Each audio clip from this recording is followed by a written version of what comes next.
Good evening, everybody, and welcome to a very special episode of Orthodoxy Questions and Answers. And so for a special episode, only Presbytera can be here because... Only me? Does Demos have to go too? No, actually, thank you for making me feel very welcome. I Yes. appreciate it. So I'm leaving, Demos is leaving, and See, it's the... Demos could actually do this without me here, and he might even be able to answer some of your questions. So Actually, now Demos is getting to the point that he'll be able to answer some of my questions. Absolutely. All right, we've got... First of all, why is it a special occasion? yeah. Well, why don't you let the audience know why it's a special occasion? I think it's a pretty cool thing. Is it something to do with that we now have 15,000 subscribers? It could be. Demos, is that it? Yeah, so we've actually gotten about, because last week we were counting down. It got very, very close, between like 5 last week, and now we're 15,100 something. So, we are. So we're over 15,000. So we thought, we got to do something special for the 15,000. I wanted to do something special for 14,978, but Demos thought that that's not as impressive as 15,000. I don't know why. To me, it sounded mathematically significant, but Every subscriber is a celebration. every Yes. subscriber is a celebration. That's right. So we've got a couple of. We're going to ask some questions that Presbytera is going to select, and they are of the category of drumroll. You should prepare me for sound effects. How about a rim shot? Okay. No, I have it turned off. It's all right. All right. But Oh, wait, drum set. there we go. And Holy Week. So these are going to be questions relating to Holy Week. And I'm picking these on the spot because I don't know what the question is yet. So we've got 3. One is this very beautiful icon that is, I know you can't really see it. It is the icon of our church, the Annunciation, and it is the icon that we gave out in celebration of our centennial celebration. This church has been here since 1917, and so this is the icon that was presented during the centennial celebration. So that's a prize. Our second prize is this really, really beautiful icon, obviously, of the Theotokos and the infant Jesus, with the Lord's Prayer on the back, both in Greek and in English. So that's our second prize. And then our third prize is a really, really good book for those that are new to the Orthodox faith. It's called Blueprints for the Little Church, Creating an Orthodox Home. So this is an absolutely great book for how to bring orthodoxy into the family. Most people coming into orthodoxy come into a catechism, and there's a lot of information and all of that. And then the question is, how do I bring all this to my family? And that's what this book does a very, very good job of, is presenting orthodoxy in the home. So we'll be staggering these questions throughout the show, starting at about 7:30. I think the second one will be around 8, and the last one will be right before, near where the show is about to end. There are going to be one-word answers. Well, one specific answer. Right. And first person to answer in the chat gets it, and we'll communicate via our email, agocny@gmail.com. I'll throw it in the chat. It's also in the description. So good luck to everyone. And the final trivia question is, who is the person in the uniform in the picture? Is that for a prize? Oh, no, that's not a prize, but I'm just curious if anybody can guess who that is in the picture. All right, you'll just get bragging rights if you can answer that. That's right. You just get bragging rights if you can answer. Exactly right. All right. So what else we got? Oh, yes. Just really quick before we get started. Saturday, Dr. Jeannie Constantino will be here, and she'll be presenting on her new book, The Crucifixion of the King of Glory. She's going to be doing an all-day lecture over at the Memorial Art Gallery here in Rochester. We've just finished our Bible study where we kind of took a look at her book. And did you have any you've started. I know you haven't finished the book. I know you, but any thoughts on the book? I mean, I have a few thoughts, but any thoughts on the? Well, not really, just because I didn't get very far. It's springtime and I had a lot to do outside getting the Gardening. garden ready. So the book unfortunately took a back seat. Oh, okay. So obviously I did get through the book because we did the Bible study on it. But as I've mentioned maybe previously, it brings that Passion Week to life. The way that she narrates the backstory, because a lot of us know what we read in the gospel, but we don't really know the backstory. We don't know the backstory of the Pharisees, who were truly the Sadducees. What is Pilate's true role in all of this? Who is to blame for the crucifixion? Who's to blame for his torture? All right. What is the story about the disciples? What is Judas's story? What is Peter's story? How do those relate? So she brings to life all of these factors that we don't necessarily consider when we just kind of flatly read the scripture. So the reason I wanted her to, a big reason I wanted Dr. Jeannie to come is because I think this is a wonderful preparation for when we get to Holy Week, that we'll start to recall these stories that she tells us. Was there anything specific that jumped out at you the most that you learned from this book that maybe you didn't know before, or maybe that she pointed out and you went, oh, how could I not have thought of that before? So I'm just going through. So one of the things that I really didn't have, I really didn't connect with is the Akedah, and the Akedah is Abraham's sacrifice of Isaac, and connecting that properly to the son, the father's sacrifice of the son.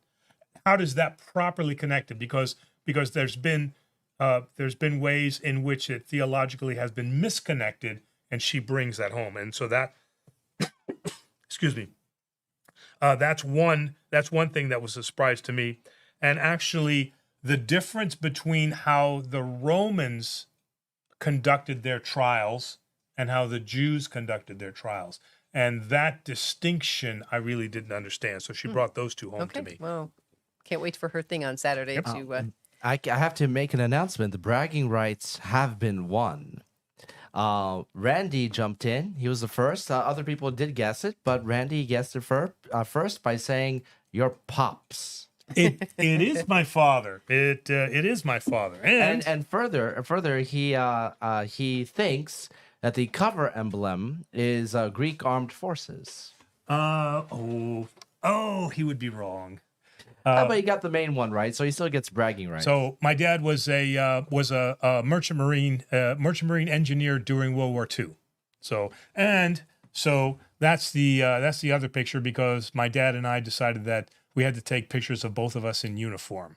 So that's the other one there. well, the fact that he could still wear his uniform, how many years later? That's pretty impressive. That's pretty, because if you remember the Christmas one with Bing Crosby and Danny Kaye, right. right? And remember uh, the scene where he yeah. can't get into his uniform, White Christmas. White Christmas. But yeah, my dad was always trim enough to get into his uniform. So I thought that. So anyway, Randy, congratulations, very well done, right. very well done. Here's a trivia question for you. White Christmas is a remake of what film?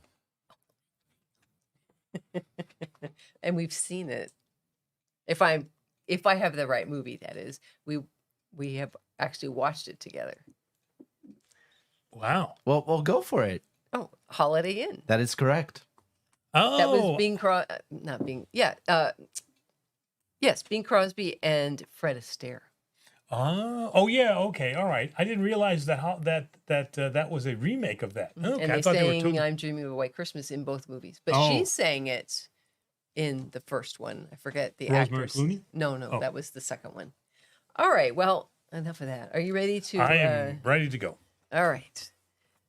We have hello from Cooking with Bee-Bug.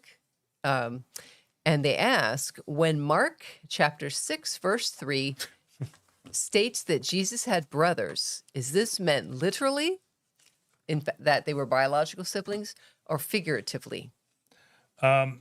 So there's the eternal question.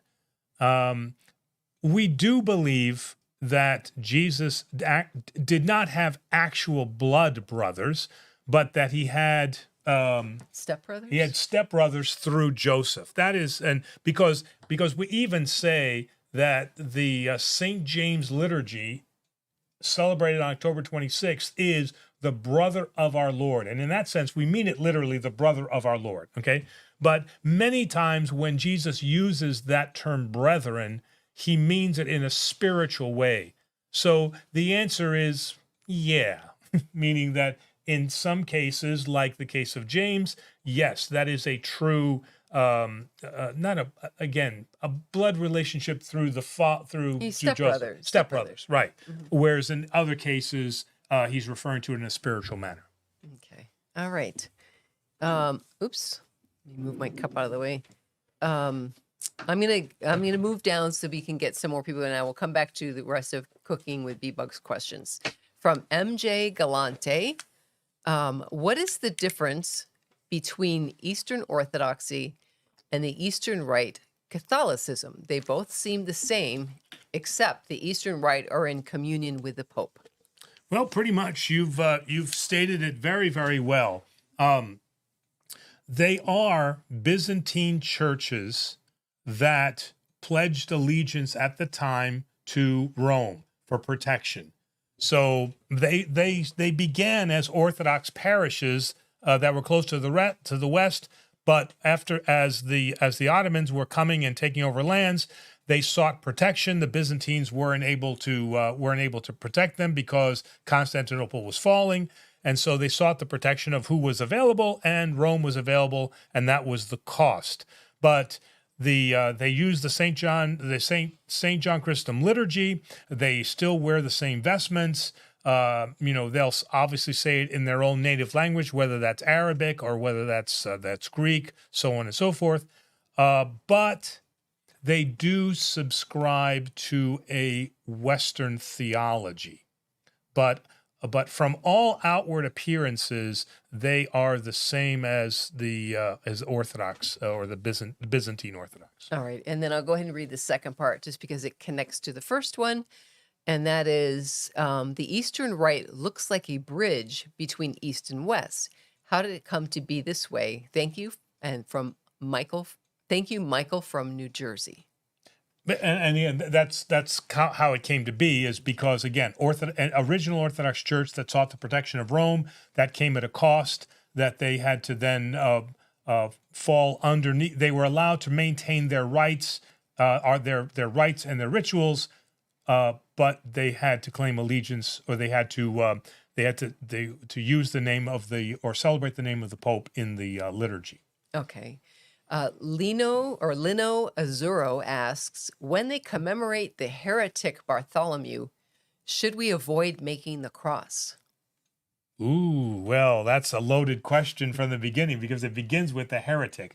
I know that there's been in some of the Greek newspapers and some of the American Greek newspapers this big deal about I guess the visit of Patriarch Kirill from Russia to the Patriarchate in Constantinople, and so we obviously object to the term heretic because we don't believe that that Bartholomew is a heretic, because there is not a true understanding of the Ukraine situation, so basically two things. One is the Patriarch Bartholomew's stance on ecumenism, and the other one is the granting of autocephaly to the Ukraine. Both of those need to be understood in their proper context, and because they have been misunderstood, he's been labeled a heretic, and most openly by those in the Russian Orthodox Church. So there's a deeper story there. We here under our mother church of the Patriarchate of Constantinople, continue to do our cross when Patriarch Bartholomew's name is mentioned. Okay. Joseph Fox asks, in regards to the evil colors video, how about gray? I know that isn't used very often because it's a mixing of black and white. And it wasn't quite clear if he was talking about the just regular color gray or a gray underi. So, and answering both those questions, quite a few priests that I know have gray anderis. I myself don't have one, but I know quite a few priests back in Michigan that they have both the gray and the black anderi. So either color is fine. There is, as far as I know, there are no gray vestments. So gray is not a color for vestments. Were they originally gray anderi, or were they black that they've had for so long that they faded in the wash? Yeah, I know. Well, it was Father Carizzi, so I think that he washed his. So yes, I believe that it was originally gray. But I know what you're talking about, because when I went to the monasteries in Greece, a lot of those did that black really did fade away because there's not a lot of washing going on there. Yeah. And besides, you can't have gray. You're very colorful. See, well, okay. See, because tomorrow we have the activists. So, well, the catetism, I almost said the simulations. We have the simulations tomorrow, the salutations tomorrow, and I thought blue would be the appropriate color for that. And we will be live streaming the Akathis next week. On Friday. Correct. All right. Next is Theo. In regards to dating outside of Orthodoxy, how about situations where it is Eastern Orthodox and Oriental Orthodox? I really don't see any issue with that. So where it becomes problematic is when it is a different faith. So even with Oriental Orthodox, you are still within the Christian expression. So are there some difficulties there? Of course, but it is not going to be the difficulties that you will encounter if Orthodox marries Islam or if Orthodox marries Jewish. Those are significant differences and can cause, from personal experience, difficulties, especially when there are kids in the family. So no, I don't see any real issue with dating somebody who is Oriental Orthodox. But again, I have, my experience is with people who date, let's say, regular Orthodox versus Old Calendar Orthodox. Modern, let's say, Orthodox, Old Calendar Orthodox. And I've seen some of those issues that can result. Because there are slight differences in application of economia and some theological differences, nothing major. And so extending that to Oriental Orthodox, that also could be problematic in the relationship. And we have a $50 Australian super chat. Oh, man. From Reb FDG. No question, but thank you. Thank you very, very much for your support. And if you do feel like asking a question, I'll keep an eye out and bump that question up. Thank you. Thank you so much. I feel like you should be answering a couple of questions for that, okay? What time is it in Australia right now? 12 hours ahead. So what do we got? 7 in the morning? 7:15. Not a bad way to start your day. So when you say good morning, you make that joke at the beginning of like multiple episodes for Reb, but you actually mean it. I actually mean it. That's right. Good morning. Mm-hmm. Our next question comes from Grant Harmon. In regards to vestments, are there any colors that are absolutely forbidden?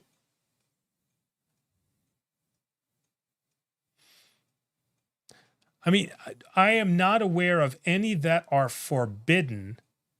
It's just that vestments are not made in that orange is an example. I have never seen an orange vestment. If somebody has a picture of an orange vestment, I would be very interested to see that. But it's not so much that they are forbidden, but that they are not used. The only thing that even comes close to that is that there are some bishops that would prefer that you don't wear the black vestments, as those are more reserved for the monastics. But that's really but not really anything forbidden. Okay.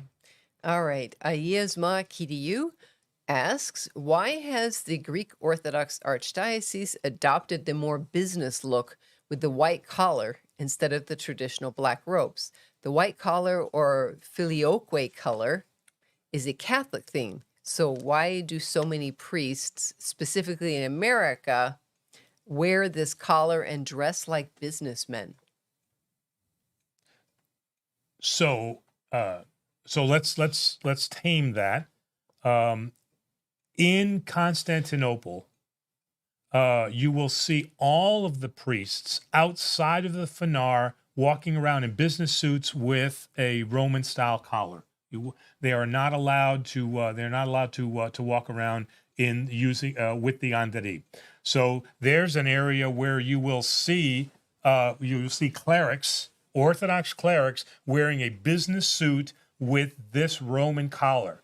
So does that make them non-Orthodox because they're wearing that? No, of course they're clerics. All right, they're Orthodox clergy. Here in America, it is not true that all of us are wearing this Roman collar. If you go down to the Atlanta diocese, or if you go into the Denver diocese, you'll see that most of the young priests there are wearing andaris. Okay, so they are not wearing the collars. The collar became very, very popular, or became the norm, if I can use that term, really in the 50s through about the 90s. That was the period in America where that became really the thing. If you look at most young Orthodox priests today here in America, you will see them wearing andaris.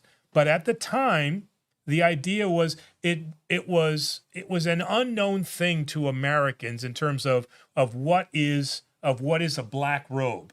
And so the bishops of the time thought that to be identified as Christian clergy, to look like Christian clergy, and what was identifiable in America immediately as clergy was the Roman collar. And so it was adopted because that was the norm at the time. But now that people, see the different faiths around, in early America, there wasn't a lot of Muslims running around, okay, or in America. All right, the best that they saw was they probably saw a Hasidic Jew in New York, and he was wearing the tall kind of hat, not the Lincoln hat, but the tall hat, and then he had the what is that called? Oh, I'm drawing a blank.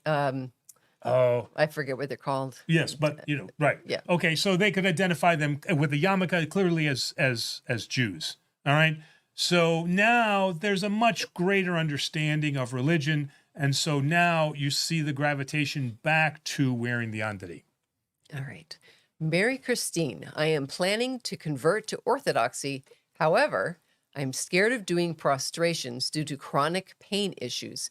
Is this something I should worry about? No, you should not worry about that at all. Do what you can with that your health situation allows you to do. If your health situation allows you just to do... Oh, they can't see you. Oh, there we go. All right. So if your health situation only allows you to do this, then that's what you do. You are not Orthodox because you can touch your toes. You are Orthodox because you understand our theology and that you live the Orthodox life. So you do the best bow that you can, and that's it. And don't let anybody tell you that you have to bow all the way to the ground. Well, my knees won't allow that. My knees are not very good, so Yeah. there's no way I could do 40. Oh, 40 prostrations? Yeah. All right. Is it time for... I think it's time for our first question. All And for those of right. you tuning in late, we're celebrating 15,000 subscribers. Thank you all for joining us and being part of this community. All right. Which three are And, we doing first? We'll just do them in order. We'll start with the first icon. So the first icon is the centennial celebration icon for our 100th anniversary. And Presbytera will ask a question. The first person to answer it correctly in the chat will receive it, and we'll communicate via our email, agocny@gmail.com, and we'll get that to you. Presbytera, are you ready? I'm ready. Go for it. All right. Holy Week, Monday night. What is the theme of the Monday bridegroom service? The theme of Holy Monday bridegroom service. What did I write the theme was? Don't you know the answer? Should I'll Okay. give So you a you- clue. It's all right, so it's they- not the so Pirates of the Caribbean theme. they've got a couple of answers that they can. No, do for no. that. One is Monday and one is Tuesday. I Oh. asked Monday. Oh, Monday. Okay. Remember, we were forbidden to give two-part questions. Oh, I see. Okay. And before we get to looking for those answers, we have a super chat from Rofel Steaks. In Really, steaks during Lent? That's the name that they're going to use. Steak. In Roman Catholicism, they accept married couples into the church with the sacrament of marriage at the same time as they are either baptized or chrismated. This is part 1. I'm waiting for part 2 to come in. No, Mr. Washford, the theme of Monday night is not Star Wars. But that's I appreciate the creativity. We'll tell you what. We'll come back to part 2 when we get it. Oh wait, there it is. And another super chat. Oh man, thank you, Mr. Steaks. But I noticed that married couples in Orthodoxy are usually accepted without the sacrament of marriage. Why is that if later they are told that their marriage is not recognized? I can repeat that if you need it. Okay, so it was now, and this is, and I shouldn't say was, this continues to be an issue, but not in the United States. Since I've got to say about the 40s, the Orthodox Church in America allowed hetero-Orthodox to marry Orthodox. Okay, so someone who was not Orthodox could marry in the Orthodox Church. That didn't make the person Orthodox, but their marriage could be considered valid. Okay, this is still questioned. In fact, in the 2016 Holy Synod, whether it's Cyprus or Crete, I keep forgetting. That was one of the issues that was on the table: is can hetero-Orthodox marry in the Orthodox Church? And the church and the Orthodox Church of America said, the Greek Archdiocese here said, we've been doing that for years. And so there was a lot of consternation and talking and this and that. Okay. So in the Orthodox Church in America, you can marry without one of the partners being Orthodox. One of the partners must be Orthodox. So we don't open our church up to just anyone who says, this is a pretty church, let me get married in the church. So that can't be done. All right. But yes. Now we encourage the couples to be Orthodox, meaning that which one partner isn't. We encourage that for them to go to catechism and all that. It just makes for an easier situation in the family life, but it is not a requirement. We may have a first answer, and I've noticed this a few times, so I'm just going to start with the first person that said it, which is cooking with B-Bug. First question, maybe asked in tonight's show, possibly the first prize as well. The barren fig tree. That is correct. Awesome. So Cooking with B-Bug, you won the first prize. Email us at agocny@gmail.com. And we'll get you that icon. And there are 2 more prizes, which we'll be giving throughout the show. The next one will be around 8 o'clock. All right. Congratulations. Oh, gee. We just watched a movie last night. Oh, my God. What does that come from? I just hope there isn't some culture out there where that is like, equivalent to the F word or something. Actually, one of my favorite movies that we watched. Okay.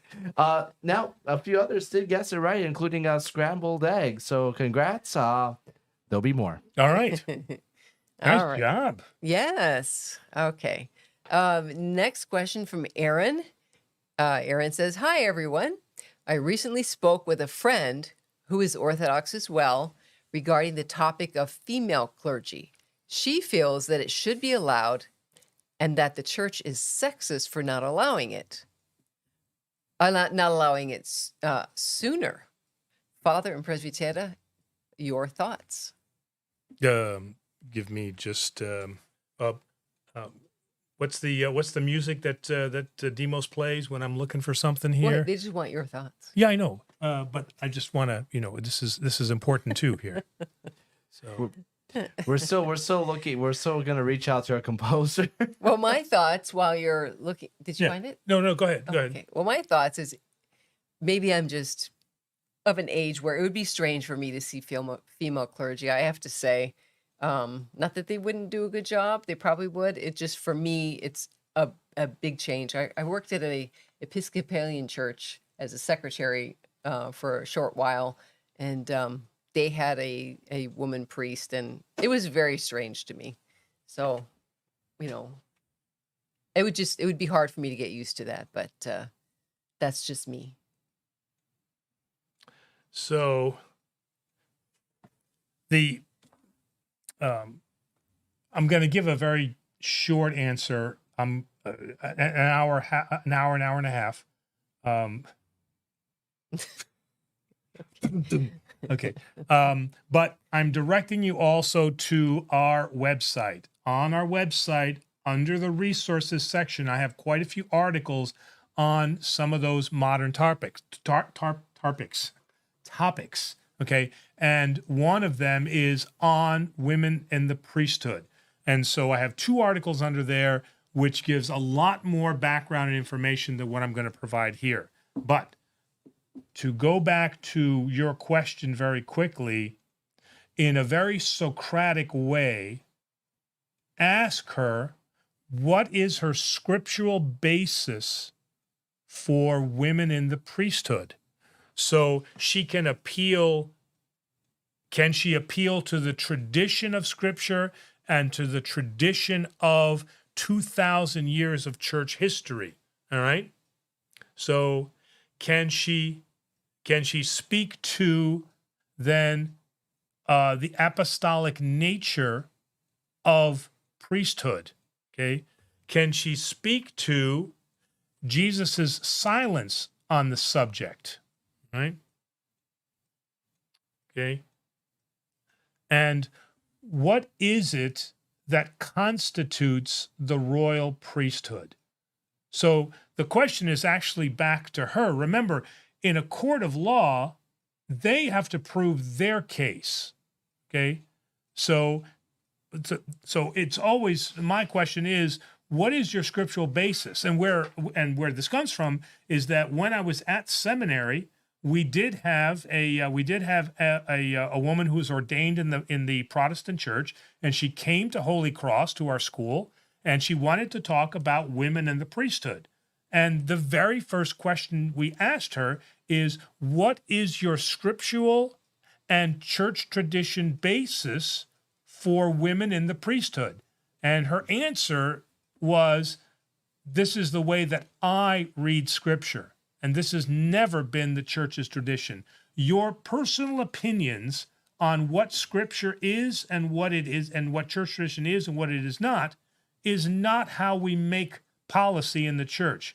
Policy is made through scripture, analysis of scripture, and then how the fathers interpreted that through a lifelong study of scripture. All right. Justin Messer says, congratulations on 15,000 subscribers. Thank you. Thank you very much. And 49K says, hello, sir. I'm hopeful that you can answer these questions for me. First, what does the process of baptism look like? Okay. Kiddie pool, big bottle of oil. No. Okay. Well, for some people, that might be correct. Well, for Presbytera, it was absolutely correct. That is the way that it went. So when he says, "What is the process for baptism?" Yes. Yes. Okay. Yes. Well, very simply, the process for baptism is catechism into the Orthodox faith to understand why you would want to be Orthodox, and then a confession that says, yes, I wish of my own free will to join the Orthodox faith, and then the actual rite of baptism, which again varies from priest to priest. Some priests only practice immersion, other priests practice sprinkling, other priests practice both. But it always involves water. So, didn't we have a question? Somebody told us one time that they had asked about whether it could be done in another liquid or something like that. Oh, we're 172 shows in. I'm sure yeah, we've so- gotten it. I wouldn't be surprised if it was something like wine. Or wine. Maybe that's what it was, wine. But the biggest answer to the question is baptism comes after a solid catechism and a willingness to convert to Orthodoxy of their own free will. So we can't just look at baptism as just being immersed in a pool. There's got to be a deeper understanding of the faith. Okay. I'm going to skip down to some who haven't had their questions answered, but I will be coming back to 49K's other questions because Well, real quick, we do have a super chat, a $20 super chat from Diane, and I think this might be a reference to the previous question. Okay. How does she define Orthodox? We say, you mean yes. So that's another great question. Back to her. This is the question relating to why can't women be ordained, and so that's a great starting point. Also, is what is the definition of orthodoxy? Yeah, sure. All right. And Diane did say that it was 91 today. The temperature. Yes. In Florida, in South Florida. Yes, I in assume. South Florida. Oh my goodness. But I'm coming back to 49K's remaining two questions because number 3 is very interesting. So I will be back for that one. Next up, I believe, is from PF Stats. Isn't Christianity supposed to help people benefit on earth? Why do priests say about afterlife only when Christ said on earth as in heaven? Why are so many Christians not benefiting in life more? Well, let's define benefit. I mean, some people define that as prosperity gospel. If I believe in Christianity, then God will, as he did with Job, he'll shower me with wealth. So this very ancient Jewish idea that if you are obedient to God, then he will reward you, and wealth is a sign of grace given to you by God. Okay, that is not necessarily a Christian belief, okay? And why I say not necessarily, because there are many very devout Christians who are rich, and there are many devout Christians who are poor, all right? So this connection of wealth with my devotion to God is not a connection, okay? The only thing that Jesus Christ promises us is, as you've heard me say in sermons, is that we will suffer. But what Jesus Christ does here on earth is gives us that hope that our suffering is not without purpose, that there's a reason for that suffering. Maybe it's not known to us, but that there is a reason, and through that joy comes into the world. That's the overarching theme of what should be said about our life here on earth, is that suffering, not suffering, this will happen to us, but that Christians have a joy that others do not have, all right, because of the knowledge that we have the hope and the promise of the resurrection. Now, should priests talk about how to apply Jesus's teaching during their life here on earth? Of course they should. The discussion can't just be about what's going to happen after we die, because a lot of what happens after we die depends on what we do now. Right. Okay. Jesse Hernandez asks, can I just confess to God directly? The answer that the Orthodox will give you is that yes. Yes, you obviously can, as Scripture even says, go to your secret place and close the door and pray to your Father in secret, and your Father in secret will hear you. Okay, so Scripture allows us to do that. But you're missing the point of the therapeutic aspect of confession. All right. If I have a problem, then I need to say it with my lips. People need to hear it. Okay. I know for myself, when I have confessed something, I now become accountable to somebody. All right. And when that person confesses to me, then to some extent they're accountable to me, because I'll see them and I'll say, how are you doing with this struggle? And so if I see them struggling, I'll help them out. You're not alone. Remember, Orthodoxy, Christianity, is about community. And when you only, or when you never, we never confess to those who are pastoral, in that pastoral position, clergy, you deny yourself that sense of community, those who are out to help you. John Deere says, my neighbors who are Protestants say all the time that they pray for every little wish. For me, it looks like they're doing it in vain and it can cause more harm. I think we should pray only for major importance, like life, death situation. What is the Greek Orthodox position on this? So great question. This actually was exemplified in John, because we're going through the Gospel of John study. So I'm turning to John chapter 11. Okay, and when Jesus goes to Lazarus's tomb, he says to them, "Take away the stone." So the question is, why should they take away the stone? Can't Jesus just levitate the rock out of the way? I mean, he can just say, and off the rock goes. Why have the people take the time to move this heavy stone? And the answer from the fathers of the church, St. Cyril, St. John Chrysostom, St. Basil, is that God only performs miracles that require divine intervention. Lazarus' raising from the dead is not something that man can do. Only God can do that. But taking a stone away, that you don't need to perform a miracle for that. All right. So the action there, the interpretation of those words is that what is capable for man to do, then let him do. Take away the stone. But the acts that require God's interventions, miracles, then God will take care of those. So I wanted to use that kind of as an example of how to apply that particular. Diane may have the answer to the question you were asking earlier about the Jewish headdress and beard. Talit and I'm probably mispronouncing both of these. Talit and peyot.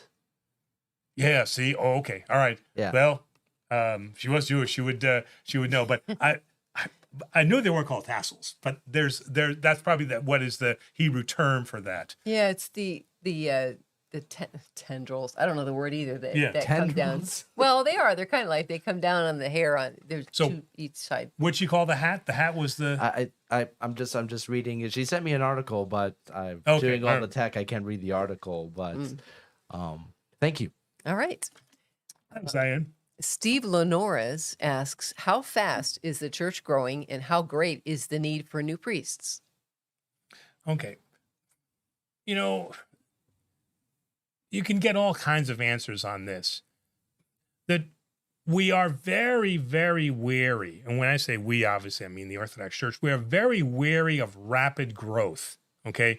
Because, as you've probably heard me say on previous shows, in the 1980s, we had the Come and See program. I mean, they have Come and See now, but it's a repeat program. So we had Come and See, and and we were bringing people into the church, and people were flocking to the Orthodox Church, and we were praising ourselves about how rapidly the church is growing. We didn't do it with proper catechisms, and what ended up happening is people left after a year or two, and then the church went right back to where she was. Okay, so the church is much more cautious now. So what is best is growth that is slow, because that means that people are taking their time to make sure that this is the proper decision for their life. All right. So rapid growth we look upon that very cautiously. Okay. because we've had some bad experiences with that, and anything that has a meteoric rise usually has a meteoric fall. All right, so so the church, I would say, is growing cautiously slow. Now, the second part of that is the church what growing? How fast is it growing in the need for new priests? So, so there is a steady need for new priests, but there's not like this explosion of need for new priests. Now, to understand that better, okay, we have over 500 parishes, at least within the Greek Archdiocese, or Greek Orthodox Archdiocese. All right, but that doesn't mean that we need 500 priests, because what that 500 number represents is quite a number of parishes that only have 30 to 50 parishioners who are in no way capable of supporting a young priest and his wife and possibly a kid or two. All right. So these are churches that are in need of a priest, but there's no real path to how they can sustain a priest. So typically what will happen in those parishes is what is happening in a lot of OCA parishes. The priest has a lay profession, and he serves the parish on an as-needed basis. All right, and that's how those smaller parishes work. So it's not right to say, "Wow, we've got 556 parishes, so we need 556 priests." So that's not a fully true statement. Okay. We have a super chat from our regular Tommy Williams. Thank you, Tommy. All right, Tommy. While being rich is not sinful, is I'm going to reword this a little bit. Is being flashy or boasting in wealth sinful? Want to take that? I would say yes. Yes. All right. So again, that anything that falls into the sin of pride, okay, as St. Paul says, he doesn't boast for himself, but he boasts for the Lord. So those things that he does that magnifies the name of the Lord, he boasts in that. But anything where we boast for ourselves puts us into that pharisaical nature. All right. So the simple answer, as Pevziteta said, is Oh, you're glorifying yourself. you're glorifying yourself. You're not glorifying God. So that is a sin. Scrambled Egg asks, why do Greeks wear the wedding ring on the right hand? That is true. I thought you were going to answer that question. Oh no, I don't know the answer to that question, but I do know married to a Greek woman. That's the tradition over there. Yeah, but it's not necessarily a Greek tradition. It's a European tradition, because when we lived in Germany, I mean, that was in Europe, traditionally, it is the right hand that they wear that on. But we don't know why. It's just why do we wear it? Well, I thought the left hand. The left hand was because the vein goes directly to the heart or something like that. Yeah. But why the right hand? Well, the only thing I can think of is that the left hand is sinister. Right? Oh, maybe. Or Right? maybe So only the mostly- right hand is good. Maybe most people are right-handed and therefore utilize a hand more, perhaps, and that's why they put. Yeah, but Yeah. to be truthful, the reason a lot of people are right-handed is because and this was true of my mother. Her parents made her write with the right hand. Well, I might disagree that you say the reason a lot of people are right-handed. I think being right-handed is a predominant characteristic. My father was left-handed. None of my brothers or I are left-handed. And we weren't forced to use our right hand. So it is just more people are right-handed. Being left, you can consider yourselves in a special group or something. The special group that has to buy specific scissors. Yes, the left-handed store. The leftorium, right? The leftorium. Yes. All right. You had to sit at those desks in school that were made for right-handed people, and you had to sit at that awkward angle. Well, yeah, and the notebooks too, because the spine is on the wrong side. So when you're writing, you got to write. It's Yes. which is probably why you see left-handers write with that weird slant. So because I had to write like that for. Yeah. From Marcia Magic, why is your Easter so late? Because we get the best deal on Easter candy. We get it half off. That is the reason. No. Again, the reason is very simply is that for the season of Lent and Pascha, all right, the determination of the date of Pascha is off of the Julian calendar, not the Gregorian calendar, which is what the Roman Catholic Church uses. And so there is a separation of time in that, about 13 days, all right? And so and that affects the calculation of when Easter is calculated, and that makes for those differences. Because remember, it's the first full moon. Well, with the 13 days, depending upon when that falls, we would have to wait for the next season of the full moon, and that's why you see, like right now, this very, very wide gap between Western and Eastern Easter. All right. Eastern Easter. From Mr. Washford, I am Orthodox, but the only church near me is Romanian Orthodox, and they do service in Romanian and stuff. So what do I do? Learn Romanian. If I've got to believe, though, if there's a Romanian church in your area, there's got to be a Greek Orthodox church in your area. So, Well, let's operate under the assumption that there's not. I find it hard to believe, but he's asking what to do. And my answer very simply is that if there is, when he says it's not in my area, okay, I don't know what that means. 25-mile radius, 50-mile radius, 100-mile radius. I absolutely cannot believe that there is not a Greek Orthodox church within a 50-mile radius of a Romanian church, because the Romanians came here much later. So the Greek Orthodox were already there. So what I'm saying is the answer to that is find the Greek Orthodox Church, find the Orthodox Church of America, all right? And if that church is 50 or 75 miles away, then for you, it's a once a month sacrifice. And so you're just going to go now once a month. You're not going to be able to go every Sunday. But if you do want to go every Sunday, what you can do is you can meet that priest of that OCA church or that Greek Orthodox church that's 75 miles away and say, I can only be here once a month. Would you give me permission to receive? No, wait a minute. He's Orthodox. He doesn't need permission. Okay. But just talk to the Romanian priest. I'm sure that he speaks English. He speaks some English, and say, this is my situation. I come here, but my church is actually X 75 miles away. And the priest will obviously then understand. If there is an issue with, not everybody is very mobile, and gas prices are astronomical in many areas across the country, it may not be feasible for somebody to go 50, 75 miles away, because that's a 100-mile, 150-mile round trip. What do you do in that case? I would suggest reaching out to the priest and see if there's a carpool solution, but let's just say, what do you do? In those cases, remember, the St. John Chrysostom liturgy is the same in every Orthodox church. All right.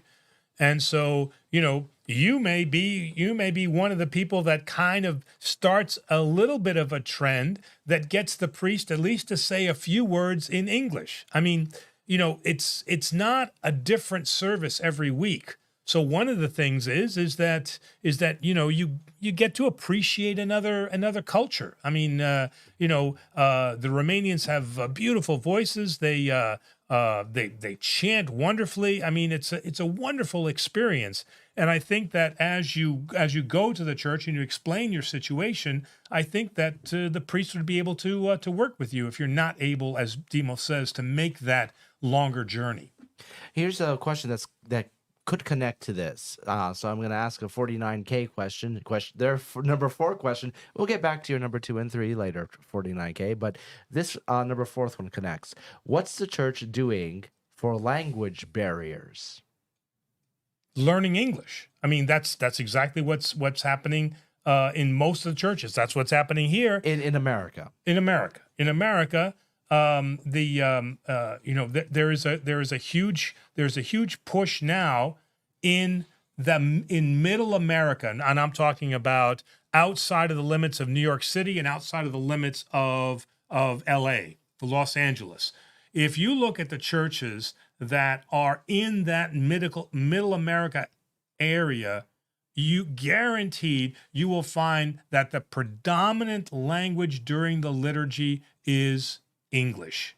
Here in my parish in Flint, it was 90% English. Here, there's a little bit more Greek. They appreciate it more. It's 80% English. But even in somewhere like New York, which this is still Middle America here in Rochester, it's mostly done in English. So the answer to your question is that to overcome that, as more and more couples like Presbyterian and I, Greek, non-Greek, you're seeing now less and less of that Greek being spoken. All right, I think it's time for our second trivia question of the night. Once again, if you're tuning in a little late, we're celebrating 15,000 subscribers, and we have some giveaways if you can answer Presbytera's trivia question. First person to answer the comments wins, and after this, I'm going to get to Miggs's super chat. So, Presbytera, take it away. All right, question number 2. Historically, the Byzantine emperor had to be in attendance for the entire service of which service in Holy Week?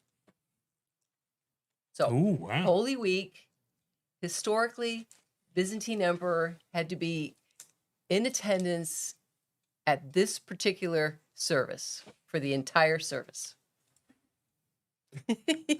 Oh, I thought maybe, okay.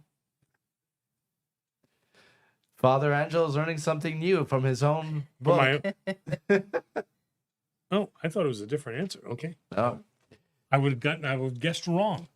So Miggs has a comment. It's not a question, but it's weird. Left-handed pitchers and hitters, I assume in baseball, are usually better. I don't know why. My dad boxed, so he had an advantage being a lefty. And I had Southpaw. an advantage fencing left-handed because a lot of people, in fact, during the competitions, I would step up, I would step into the fencing mat with the foil in my right hand. And then he'd look at me, and then as soon as they gave the command allez, I would flip it into my left hand and make my first point. It only lasts for a point, but it was good strategy. So Strategy or cheating? It's the Dread Pirate Roberts strategy what's that? Is that from Princess Bride. is that what he did? Yeah. It worked. But, since we mentioned boxing, 49K is third, and we'll get back to Oh, it yeah, second, that but one. can I still box? As an Orthodox, can you still box? Oh, I didn't know. I mean, I thought he was asking, can I still box? And I'm like, I don't know. I haven't seen you box, Yes. Yes, you can. Yes, you can still box. It's the question that is asked of the military. So, what's your intent? If your intent is that you enjoy beating the crap out of other people, then no, you can't continue boxing. But if I enjoy the sport of competition and that I know how to be a good sport so that when I see that the other person is injured or is not in a situation where I should continue to hit him, okay, then yes, you can continue to box. Wouldn't it be better for those who do have anger management and so forth to beat the crap out of somebody consensually? Or no, we have in Rochester. We have we saw the sign for it. The breaking glass thing. You take the sledgehammer and you break glass. Yeah, that's a trend going around the country. Venues that allow you to go and just smash things, to smithereens. Things. Right. That's what you should do with your anger. Not beat other people up. All right. All right. Future youth program here. We're gonna go smash some things. They can do Rock'em Sock'em Robot. Yes, yeah, I love that game. That was actually kind of cool. You knocked my block off. Now they know how old we are. So from Carol Weaver, do women do any of the readings and chanting in the church if needed, or is that not allowed? Well, go ahead and answer because It is allowed, and we have, in fact, I mean, I have done it, but only when needed. Mhm. But Lori regularly is most of the time our only chanter for Orthros. Yeah, she does. She does all the readings. She does. She chants. She chants as President said. She chants both the matins and the Orthros service. So there is no restriction for a woman to be a reader and a chanter in the church. And in fact, at the seminary, right? At the seminary, Oh, yeah. Seraphim? Father Seraphim had 6 or 7 women that were up there, and he was teaching the chant. Yes. All All right. right. We have some answers. I'm going to go in order. Aaron F says Passion Friday. No, Scott says Royal Hours on Yes. Good Friday. There we go. that's it. Royal Hours Wow. on Good Friday. That's why- Scott gets it. That is why they're called the Royal Hours, because the Byzantine emperor was there. Fantastic. So Scott, email us at agocny@gmail.com, and this icon will be yours. Others guessed Pascha, others guessed Holy Thursday or St. Basil, but Royal Hours because of royalty. Yes. I mean, he may have been in full attendance, but that one was the requirement, which is why it's called Royal Hours. The next question is from DZ46. Where do we ask a question? And that's the answer. You figured it out.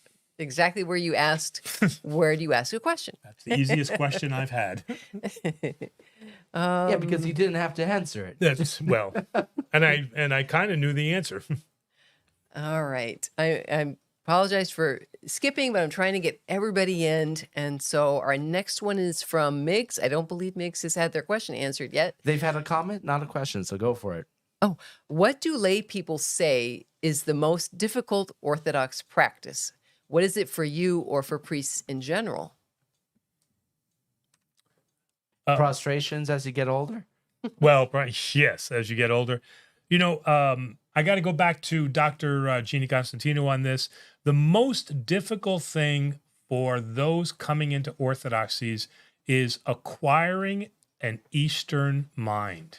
That is probably the single biggest obstacle that most people face. The ability to be comfortable with, I don't know. How does the bread and wine become the body and blood? I don't know. But isn't it transubstantiation? Consubstantiation? No. Mind of God, we don't know. So it's very difficult for newcomers, especially those coming from the West, to acquire an Orthodox mind. So that's the number one thing. So it doesn't have anything to do with physicality or anything like that. They're typically very, very good with that. The second thing is probably getting over the whole intercession of the saints. So they just can't get past the Protestant idea that we worship the saints. And we try to explain that we do not worship the saints. We ask for their intercessions. And then the answer back is we can pray directly to Jesus. We don't need anybody else. But at the same time, they're the first ones to say, well, let's start a prayer chain. Well, if we can pray directly to Jesus, why do we need a prayer chain? All right. So that's probably the second biggest obstacle. The third obstacle, biggest obstacle, is just being able to incorporate themselves into an ethnic environment. And I put that third because, they've got so many people as they come through their catechism, they have so many people coming to them with their ethnic culture and their ethnic interpretations of scripture and their ethnic interpretations of our orthodoxy. And they struggle with that because they can become confused.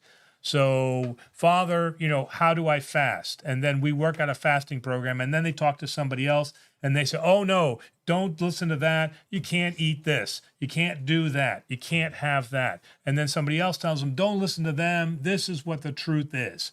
So incorporating themselves and navigating that ethnic culture. So I'd say that's probably, not the only things they struggle with, but I'd say that's the top 3. But number 1 is acquiring an Eastern mind. The second part of that was?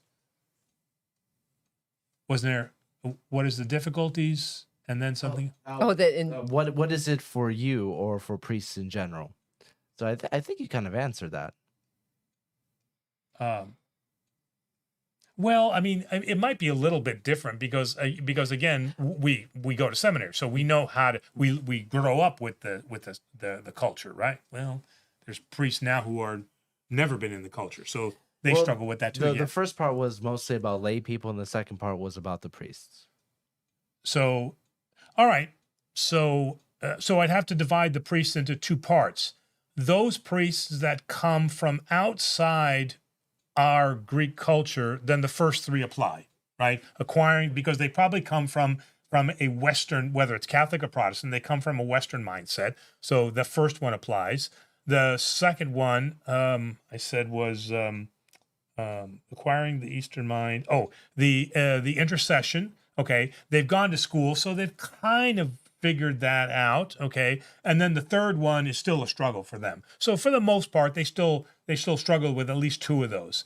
For those of us who are born into the faith, I think the biggest struggle for us is to deal with those people who were us, and then to see God's humor in that, because I was the guy who saw church as an obligation.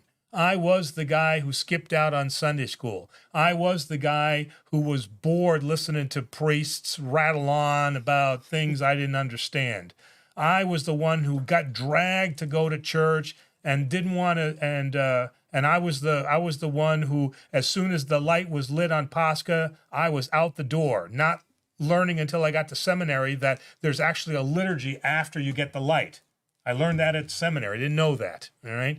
So I now, as a priest, and the last part is, I as an adult don't need Orthodox education. That's for kids. I don't need to be educated. Now, as a priest, I'm suffering now because I'm dealing with those people who were me. So that's our biggest challenge. So that's why you started an education series. That's why I started. Well, that's why these videos are so great, because I would have watched the videos. I would not have sat in Bible study for sure, but I would have watched videos. Okay. From Chris Tsetsis. Boy, that's hard to say. Hello, Father. It was my understanding that when a priest is ordained in the Greek Orthodox Church, is that they follow the lineage back to the apostles, who were all men. Is that correct? Yeah, I mean, well, it's correct because the apostles that carried on, who are at the Pentecost event, were all men. So yes, but I want to be cautious that we don't use that as a reason. All right, there are better reasons than that. Okay, so that was the effect of the cause that Jesus started, but you can't use an effect as a defense. So that's why I want to be careful. So he is correct. We all receive our apostolic succession from male apostles, but that was the effect of what Jesus set in motion, and we can't use the effect as a definition. All right. From Holy Orthodoxy is Life. If the ecumenical patriarch and pope restore communion with each other, what do you think the response will be over the Greek church as a whole? Will they follow the ecumenical patriarch or follow Mount Athos? That's a good question. It's probably going to be somewhat similar to the political environment that we have today in America. Some are going to be on one side and some are going to be on another side, because there's always people. There's a moderate who will embrace the fact that our lost brother has come back.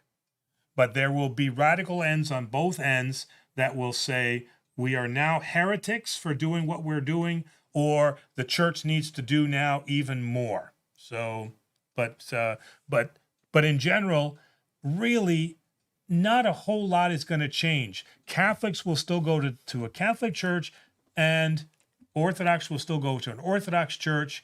But the only thing is that now families who are Catholic and Orthodox can now receive in both churches. So that's going to be the biggest visual difference that people are going to have. All right. From Donis, I have a ridiculous question. What do you think of someone selling the Bible for $59.99? What is that? How much the Trump Bible costs? I'm not sure.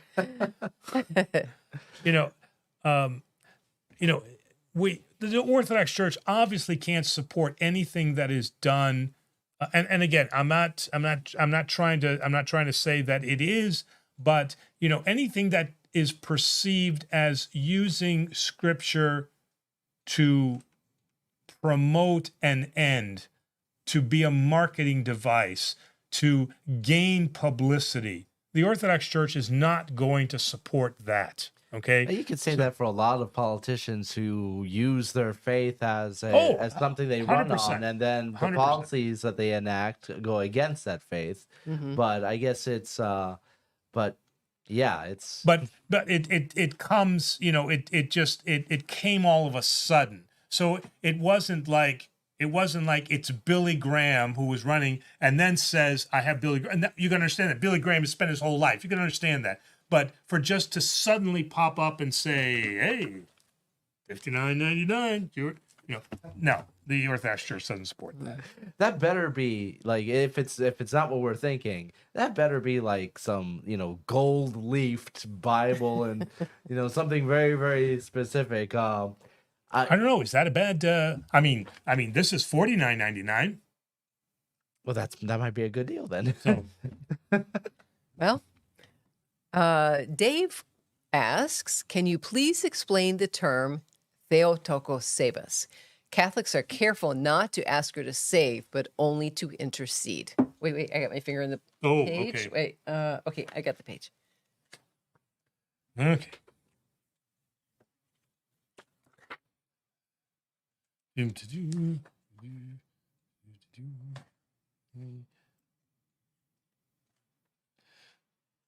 And services of the Orthodox Church. That's why I'm going here. Okay. On page 89 of our new book, it'll be coming out soon. All right. Under the devotional services, under the Paraklesis service, because that's where you hear that Hyperegia Theotokos onimas. Okay. And not to read the whole thing, all right, but in response to this, Most Holy Theotokos save us.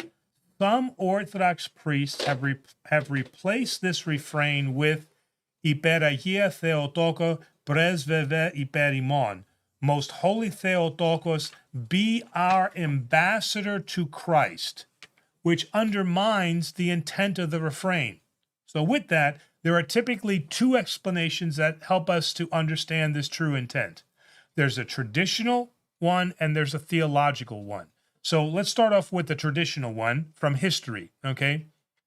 That the refrain, Most Holy Theotokos save us, is the prayer of the people of Constantinople who prayed to intercede for her to intercede for them to Christ to literally save their beloved city of Constantinople during the siege in 626, right? So that was a literal prayer. Save us, intercede for us, call your son Christ. The theological aspect of this is that the Orthodox Church asserts that no one except our Lord Jesus Christ can grant salvation, but his mother, the Theotokos, can guide us as an instrument of salvation in that she is our model and example of Christian values and behavior. Okay. Our choir sings Most Holy Theotokos, pray for us. Oh, okay. That's what we sing. Okay, cool intentions. Father Angelo, what is your opinion of Father Peter Heers? I used to listen to him, but I've stopped because I'm not connecting with his message. His application of orthodoxy seems too harsh. That name is familiar. Heers? Hears? Heers. I'm just seeing if I recognize him. Might have to check. I have to. Yeah, I thought if I Yeah. looked, but Why don't I'm you not, check into that, because yeah, we still have some. right. Okay. All right, so we'll get back to that. All right. Let's see. I'm trying to. And I noticed that people mentioned that that the internet was freezing a little bit of the reviews. That sometimes happens here. That we're at the mercy of Spectrum, unfortunately. Yes. Scott Parker, I don't think Scott has had a question answered yet. So his question is, do Orthodox priests get paid the same at every parish? I converted from the Baptist faith and the pastor got a salary. My priest is young with a large family and I worry that he isn't paid enough. So, so one of the things that one of our very beloved priests who passed away quite a number of years ago, Father Sam from the St. George Parish in Bloomfield Hills, Michigan. One of the things that he helped enact, in addition to the clergy pension plan, was a pay scale for Orthodox priests, because their pay was all over the place and it was determined at will by the parish councils of the churches. And so he helped to stabilize that so that now there is a compensation letter that goes out every single year that takes into account the cost of living and all the things that a priest would need, like money for an automobile, money for his home, how much it comes out for Social Security, what are his deductions, and what is his base pay. And all of those are calculated on a range of years, 0 to 5, 5 to 10, so on and so forth. So the general answer is that all priests operate off the Greek Orthodox Archdiocese operate off of a single pay scale. Okay, and that pay scale varies based on the number of years. However, the priest has the option to take a parish that cannot pay scale, if that's a parish that the priest really wants to serve in. Let's say it's close to where he lives. He doesn't want to sell his house. He has another form of income. He's retired and already receiving a pension, or he's receiving Social Security, and so he doesn't really need to be at scale. Then in those cases, but that's at the discretion of the priest, then the bishop can assign him to those parishes. But generally speaking, the parish must pay a scale that is established on a yearly basis by the archdiocese. All right. Next is Pet Rock Concert. My Protestant family say that Christ did away with any need for priests. Where in Scripture can I read about the role and functions of Christian priests, and how did the priesthood develop? Oof. All right. Uh-oh. You have your page again? Yes. Okay. So, in the first chapter of the book, at the end there is a section on the each one of the clergy's role throughout history, and then what are their particular roles. Okay, and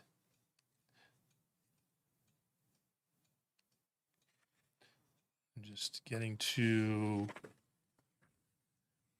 the deacon's role. Okay.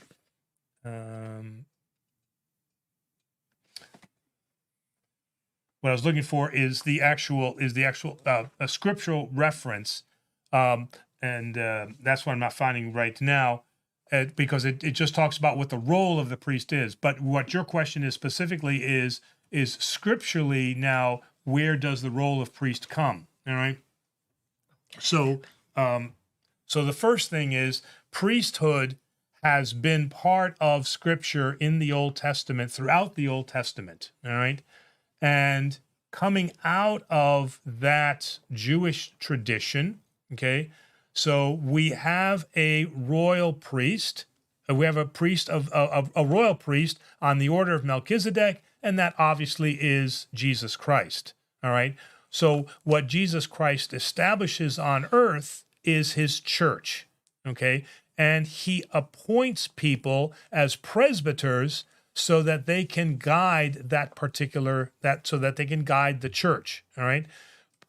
Jesus Christ always supported the role of priest. And one example of that is that after he cleansed the lepers, he told them to go back and show themselves to the priests to prove that they were in fact clean. So he respected the role of priesthood. And there was nothing that in the New Testament that speaks to the fact that Jesus was looking to abolish the priesthood. So if Protestants say that there is no need for priesthood, then why did Jesus then not abolish the Jewish priesthood? All right. So that's one question there. Secondly speaking, we did evolve the presbyter role then into a priestly role because there was the need to celebrate the sacraments.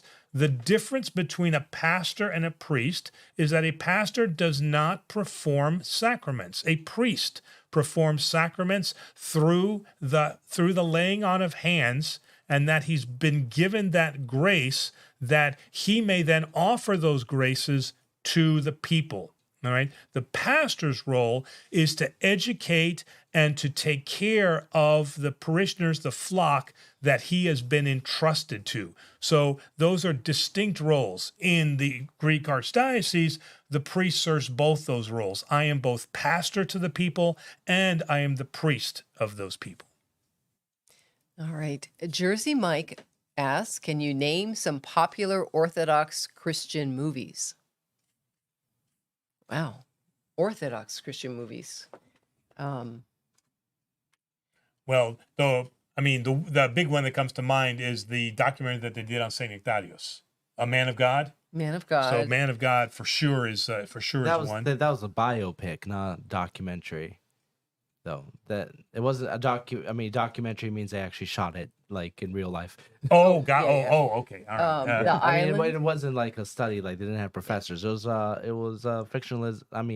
Fictional account yeah. of Okay. The Island. The Island. Yeah, that's a great. That was a Russian monk, right? Or was he a monk or just a Russian? He's a monk. Russian monk. Russian monk. Somebody mentioned My Big Fat Greek Wedding.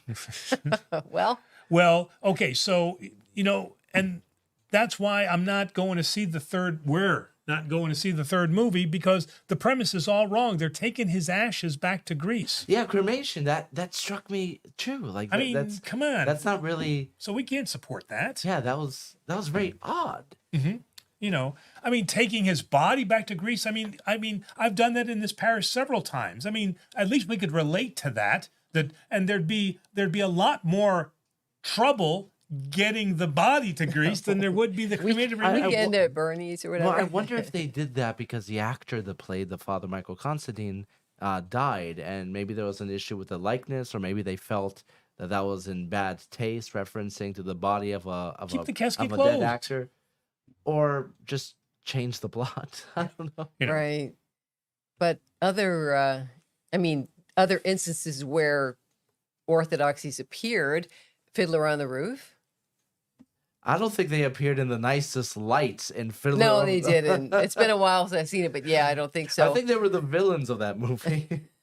But I can't think of any other Orthodox movies in particular.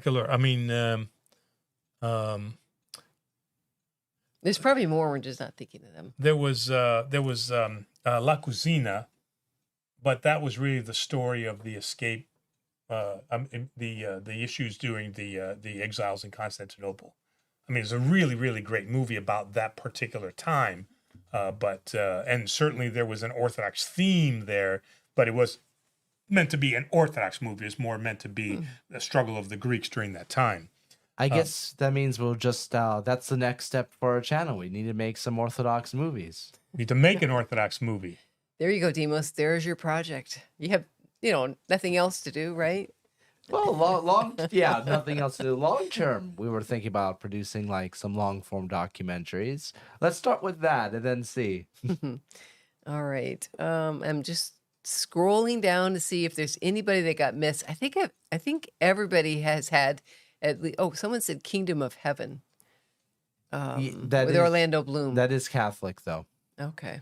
But I mean, we did. We do have like on the website a movie list that we created. It's not entirely Orthodox, Right, but but yeah. it Did does we put speak. that on the website? It is on. It is on the website. It is on the website. But yeah, it's. I'm sure there are some Greek movies and Greek television series that deal with the Orthodox Church. But as far as one that has worldwide appeal, that seems to be a little bit of a limitation. Now, Mm-hmm. Man of God had American A-list talent in, like Mickey Rourke and so forth. So that is a current crossover. But I'd like to see some more. And right now, there is a greater interest in Orthodoxy. Mm-hmm. So, especially online, from what we're seeing, I mean, so it'd be interesting to see if down the line maybe we'll make something. Now, way So- back, probably I don't know when they came out. I'm thinking possibly the 80s, maybe the 70s. They used to have on VHS. That's how old they are. They had a whole series of Lives of the Saints, and I don't know if they ever put those out on DVD. Right, and I right. can't remember how good they were or not. But that was if it was a movie, but it was a little kind of a short movies. Right, they were just little. Now, now Demos is right. Under education, where I have all my articles, if you just go under education on our tab, you'll see the movie list there. Go to resources, education resources, and you'll see something that says Lenten movie list, and there's a listing of about 15 or so movies in there. Again, and those movies that we talked about, Man of God, The Island, and those movies, Keys to the Kingdom of Heaven, is in there. It is a good movie. Yeah, well, but it's not in not not an every movie on the list is Orthodox. Orthodox, but but it's movies that have the a proper good Lenten Christian theme, right? or Christian message. Christian Yeah. message, right? Should I ask our third question in case it takes him a minute or so to? I think it's time to ask the third question, All and right. All right. because it's our 15K special, I think that we should go on a little bit longer to answer some of the skipped questions Yeah, because there were yeah. quite a bit, and we also did lose the internet for about 1 minute, so we can Yeah. make up for that. Okay. So question number 3, the Holy Saturday service. The typical Trisagion hymn, which is Holy God, Holy Mighty, Holy Immortal, is replaced with the baptismal hymn. Why is this done? So when is this Holy? Holy Saturday, Mhm. the Trisagion hymn is replaced with a baptismal hymn. Why is that? Why is it done that way? Why is it replaced with the baptismal hymn? And the answer is not variety. No, that is not the answer. Yes. All right. We have some really smart people, though. They'll probably answer it right away. I tried to make the last one maybe a little more Tougher? difficult. Yeah. Well, All right. All right. I'm going to skip back up and see if I can't pick up. Well, first skipped one is from Cooking with Bebug, which I can jump into. Okay. Yeah, please. And 49K is next. So, question: is there a specific way or time to perform prostrations during Lent? And if so, how should they be properly executed? So again, in the Catechism book, I have a section in there that speaks about the different types of prostrations that are practiced in the Orthodox Church. Everything from just the nod of the head to the bow at the waist, to bowing to going down on knees, and then the full prostration where your entire body is on the floor. So those are the typical prostrations that you will see done in the Orthodox Church, depending upon the type of church that you go to. When is it appropriate to do those? There is no time that you do this versus you do that. What I will say though is that you can easily get yourself into a prideful situation. If everybody is doing just, they're bending at the waist like this, and they're just doing their cross and bending at the waist like this, but you go out into the aisle and you go and you do a full prostration 3 times, okay, then you're just showing off, okay? And so then it's not in the Lenten spirit, but it's in what you want to be seen by others. But maybe that's not why they're doing it. Maybe they really do want to do the prostration. That it's not their intent to show off. They feel moved to do a prostration. Should they go in the back then instead of being up front? Should they do them in the back so that less people see them? Or I mean, yeah, I guess I could see what you're saying. I mean, but you know, I would still be sensitive. I mean, if you're doing that on a Sunday liturgy when there's quite a few people in there, and it can become dangerous even just with, you know, I think that more what applies is when in Rome, do as the Romans do. Okay, if you don't see people doing that, especially in a large crowd, but let's say you're at the pre-sanctified liturgies, okay, where typically there's not so many people and it's more dark, you know, then if you feel moved to do that, then that's something that you can do, and probably nobody's going to say anything because that would be more appropriate in that sense, and there's not a lot of people around. All right, so yeah, I guess I would temper that with, you know, if that's something that you really feel that you want to do, and you're in those services that don't have so many people, then absolutely go ahead and do that. But when it's crowded and there's a lot of people and it becomes difficult to do those things or potentially dangerous, then I would avoid that. So it was the types of prostrations and then when to do them, right? yes. Oh, yes. Okay. Sorry, I was reading and I missed part of it. Okay, I believe the next question from 49K was the process of becoming a priest. Is that it? Yes. So they are asking, what does the process of becoming a priest look like? And that's from 49K. Wow. Wow, that's okay. I mean, you know, I hate to start it off like this, but there are number of paths. Some people from a very young age are called to the priesthood. Others, like myself, somebody else, a spiritual father, will discover that in them, okay, and help to bring that out. But whatever brings them to the church, the process always begins with a spiritual father, somebody who then takes them and guides them and ensures that that's the proper fit for them. Not everybody is fit to be a priest. You know, there are certainly difficulties that are encountered in the life of a priest. And then he may not want those things, or his wife may not want those things. All right. So it's the job of the spiritual father to help guide that individual, that man, to decide if this is the proper calling for him to be of service to God. There are many other ways to be in service to God other than being a priest.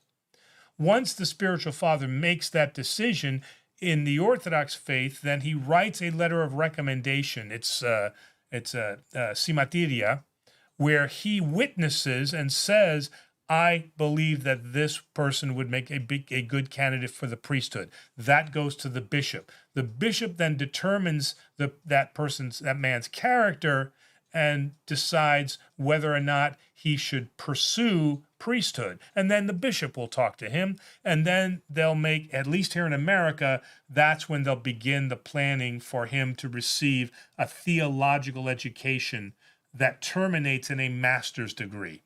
Okay? The minimum requirement. Some priests go on for PhDs and things like that, but the minimum requirement is the master's degree. Okay? And once that master's degree is complete, the bishop then continues to evaluate that man And if he feels that his character and that his wife agrees, then at that point, then he will be ordained. Because just because they graduate from the seminary and get a master's does not mean they're automatically going to be ordained as a priest. Sometimes they're told no. Yeah, and we know a couple of people who the bishop said, "I'm not going to ordain you," but they went ahead and they got their degree, and then they were mad when they got their degree, and then the bishop said, "I'm not ordaining you." So you're right. Yeah. That's something that is different from, let's say, Protestant pursuit of being clergy. All right. And Ayasma Kiriou, relating back to Bartholomew, and I think calling him heretical, I think this is what they're referring to, says, what about the fact that Bartholomew is talking about union with Rome? Well, that's why I said in my previous comment is that the two things right now that they're calling Patriarch Bartholomew a heretic for is his ongoing pursuit of ecumenism, his ongoing pursuit to do that thing which Christ has asked us to do: one holy Catholic universal, and apostolic church. So if we are a heretic because we are continuing to attempt to do what Jesus Christ commanded us to do, then I guess I don't understand heresy. And the second thing is that he granted autocephaly to the Ukrainian church, whereas Russia felt that should be granted from them. But in both of those cases, there is a deeper story that is not being brought forward. All right. All right, we have some answers. Another movie recommendation. Confessor for You says that Passion of Christ upholds all Orthodox theology and tradition. Would you agree with that? Where I don't agree with that is the overemphasis on the torture.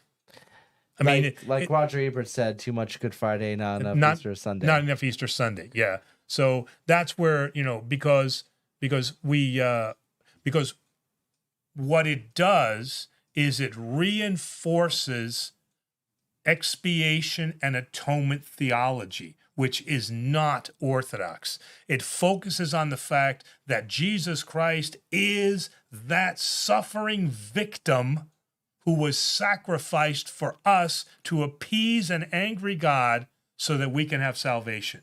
So it brings that point really home, and that is not Orthodox in any way. But wouldn't you say, from another point of view, that that gives us a better understanding of how horrific that was? Because all the pictures that people tend to see is Jesus hanging on the cross, looking very peaceful. You could even say. Well, yeah, right. Yes. So yes, on one hand, it did bring home the brutality of that particular method of execution. Okay, and the tortures that preceded that. All right, but as you said, the focus has to be on the resurrection and what the resurrection does for us. All right, and as far as answers, okay, because is not the right answer, unfortunately.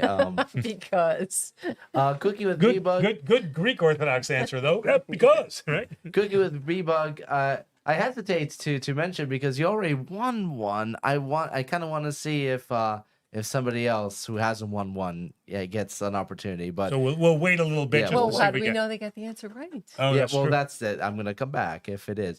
Mig says because that's when new members of the church get baptized. That is correct. According to your book, it says it was during this time in the ancient church that catechumens were baptized in anticipation of Pascha.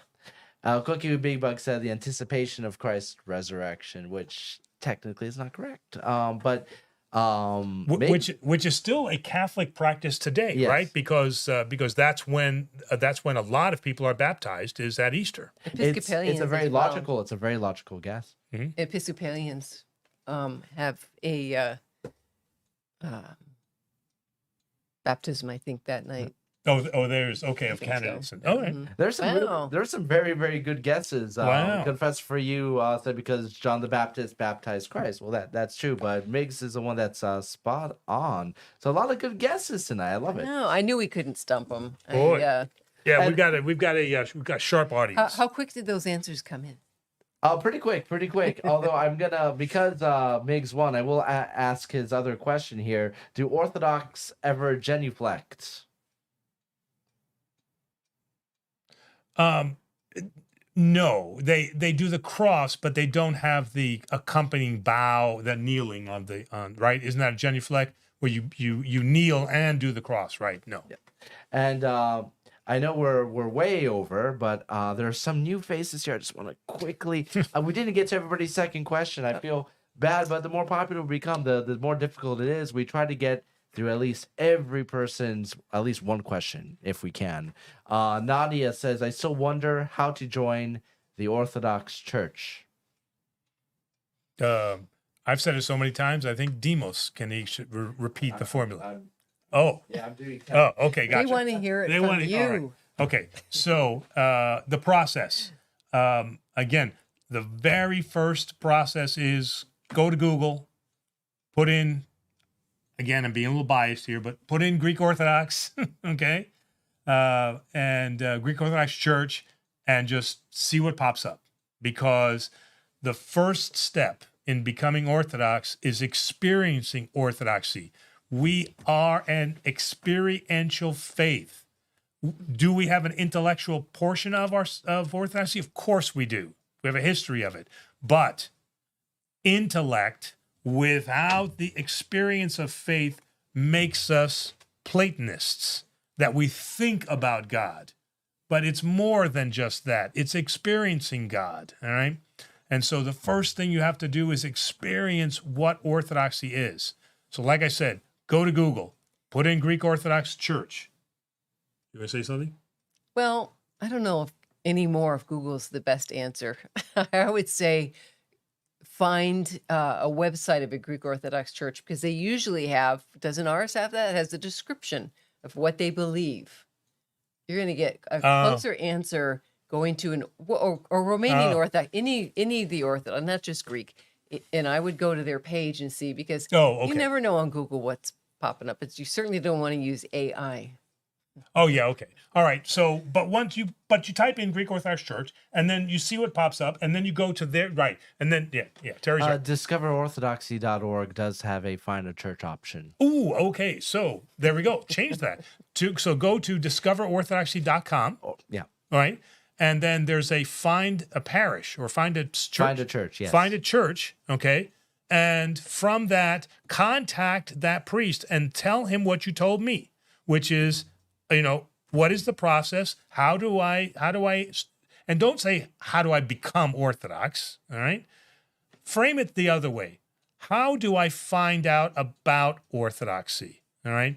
Because you don't really know yet whether or not you want to be Orthodox, all right? Because you may not be aware of the fullness of our faith, all right?